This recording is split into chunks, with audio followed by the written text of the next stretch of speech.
Assalamualaikum warahmatullahi wabarakatuh. Selamat siang, perkenalkan nama saya Nicholas Andrianov Sibarani dengan NIM 3412301060 kelas mesin B3 pagi. Di sini saya akan menjawab dan menjelaskan soal asesmen tengah semester ilmu kekuatan bahan. Termasuk nomor 1, pertama, apa yang dimaksud dengan strength kekuatan? Apa perbedaan material yang memiliki strength tinggi dan strength rendah? Serta berikan contohnya. Baik, yang pertama kita akan menjelaskan pengertiannya. Kekuatan atau strength dalam material adalah kemampuan suatu bahan untuk menahan beban atau tekanan tanpa mengalami deformasi. Nah, deformasi sendiri yaitu perubahan bentuk atau ukuran atau kerusakan yang signifikan. Kekuatan bahan sering diukur melalui beberapa parameter.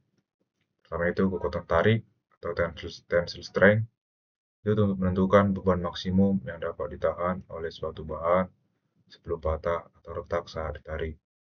Kedua itu kekuatan tekan atau compressive strength untuk mengevaluasi kapasitas material untuk menanggung beban tekanan sebelum berbentuk atau patah secara permanen. Yang ketiga itu kekuatan geser atau shear strength, yaitu mengevaluasi kemampuan material untuk menahan gaya potong bergeser. Lalu kekuatan lentur atau torsional strength, yaitu mengevaluasi ketahanan material terhadap tegangan atau torsi sebelum mengalami deformasi. Dan terakhir itu kekuatan regangan atau strain strength, itu mengacu pada seberapa jauh suatu bahan dapat meregang sebelum patah atau berbentuk secara permanen. Lalu pertanyaan kedua dalam soal nomor 1, apa perbedaan material? Nah, perbedaan material strength tinggi dan rendah. Material dengan kekuatan tinggi memiliki kemampuan untuk menahan beban yang besar tanpa mengalami deformasi permanen atau kerusakan. Dengan ciri-ciri, kekuatan tarik tinggi, yaitu dapat menahan beban atau tegangan yang sangat besar sebelum patah. Lalu yang kedua itu ductility atau keuletan, yaitu ketahanan material yang mengalami deformasi plastis terlebih dahulu sebelum patah. Lalu yang ketiga yaitu ketahanan terhadap kejutan, maksudnya itu ketahanan material terhadap beban kejut dan perubahan suhu yang memungkinkan dapat digunakan dalam kondisi ekstrim. Lalu contohnya itu baja, titanium, serat, karbon, komposit, serat kaca. Lalu dengan material strength rendah, material dengan kekuatan rendah cenderung lebih mudah mengalami deformasi atau kerusakan ketika dikenakan beban. Dengan ciri-ciri kekuatan tarik rendah, yaitu tidak mampu menahan beban atau tekanan besar. Yang kedua itu brittleness atau rapuh dan mudah patah. Contohnya itu plastik, kayu, lunak, keramik, beton. Di contohnya itu seperti ini. Jika kita menguji kekuatannya, ini ada contohnya ada hanger atau gantungan terbuat dari besi. Jika kita uji, maka jika kita tarik, dia akan kembali ke bentuknya semula dan sangat kuat ketika menahan beban.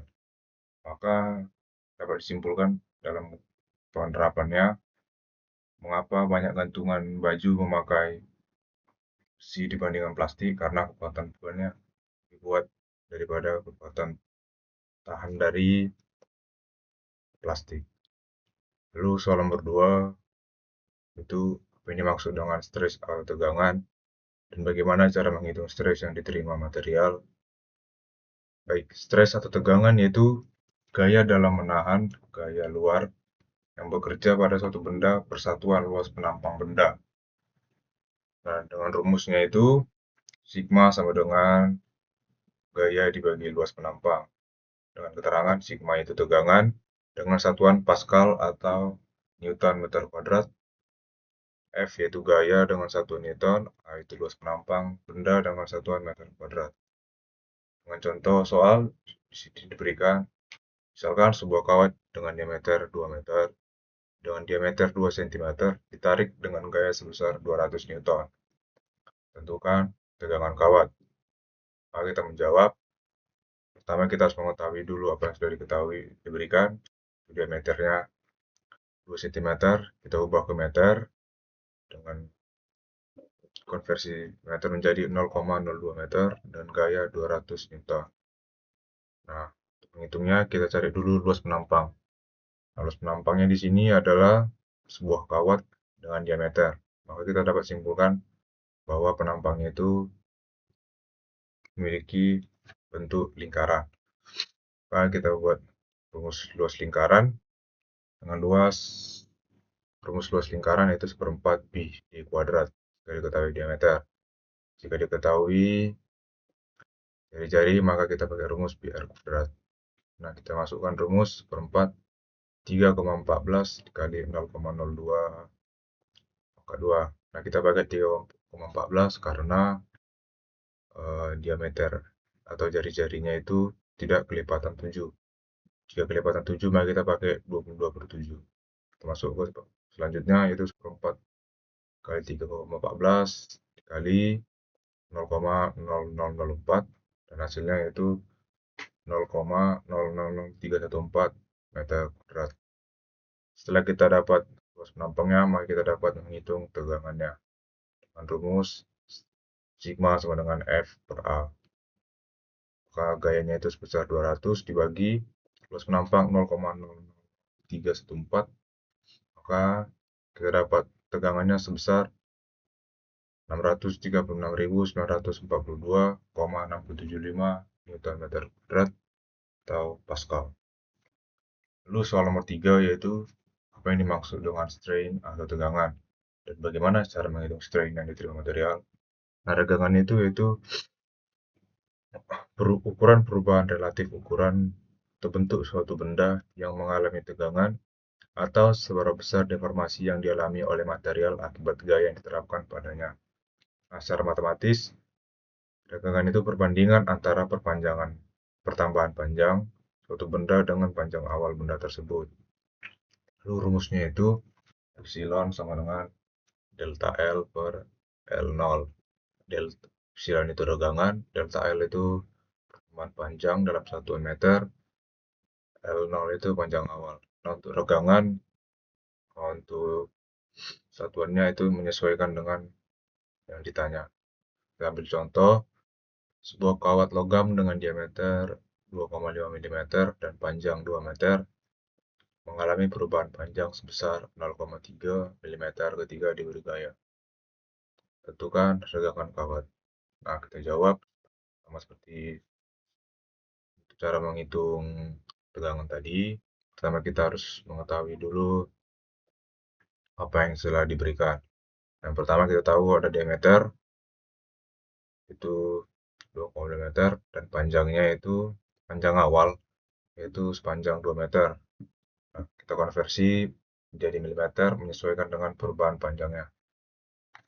Nah, untuk penyelesaiannya kita langsung masukkan ke rumus epsilon sama dengan delta L per L0. Nah, perubahan panjangnya itu sebesar 0,3 mm dan panjang awalnya sebesar 2000 mm. Maka kita bagi 0,3 dibagi 2000 dan hasilnya 0,00015 mm. Lalu kita masuk ke soal nomor 4 yaitu apa yang dimaksud dengan yield strength material. Yield strength material itu tegangan minimum yang diperlukan untuk menyebabkan deformasi permanen pada suatu material. Berarti jika tegangan diterapkan melebihi nilai ini, material akan mengalami perubahan bentuk yang tidak dapat dipulihkan. Lalu soal nomor 5, apa yang dimaksud dengan ultimate tensile strength material? Tegangan maksimum dapat diterima oleh material ketika diregangkan. Ini merupakan titik di mana material tidak dapat lagi menahan beban tarik dan akhirnya akan putus. Kita bisa lihat di kurva berikut. Ini ada stress dengan strain. Bentar.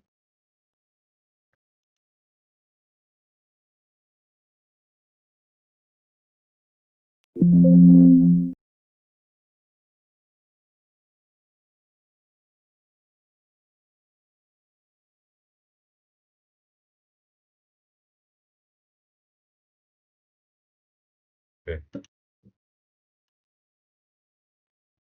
Jadi suatu benda telah dihitung kurvanya, ini ada kurva. Kita bisa lihat suatu benda ditarik. Nah, sepanjang garis ini bisa kita bilang sebagai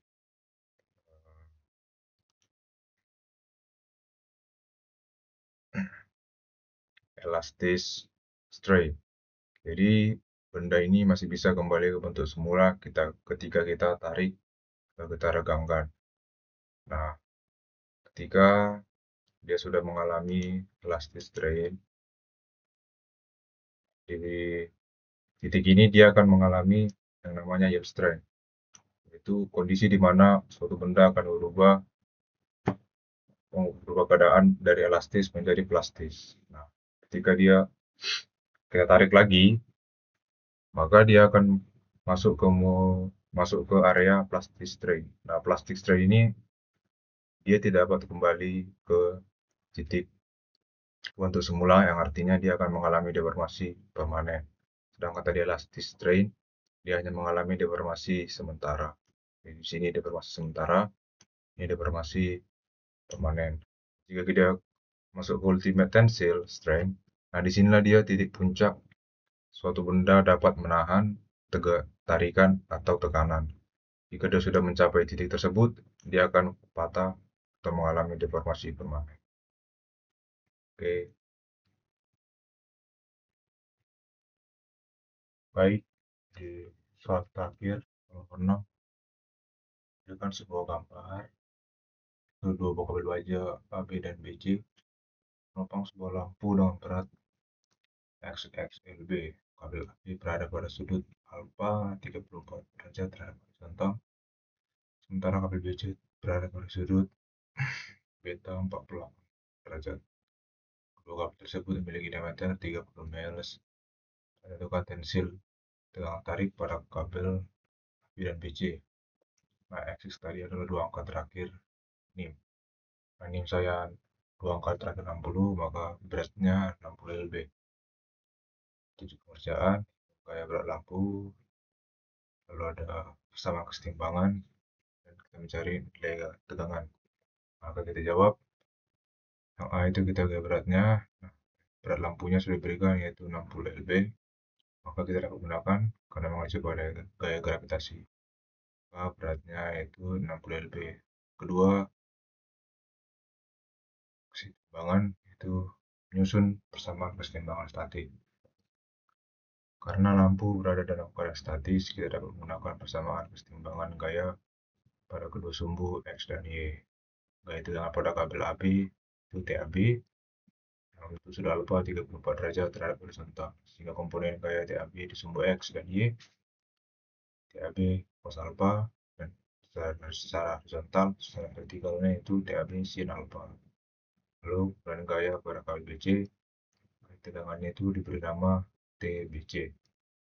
BC untuk sudut beta 48 derajat terhadap horizontal, sehingga komponennya terhadap horizontal yaitu TBC cos beta, vertikal TBC sin beta.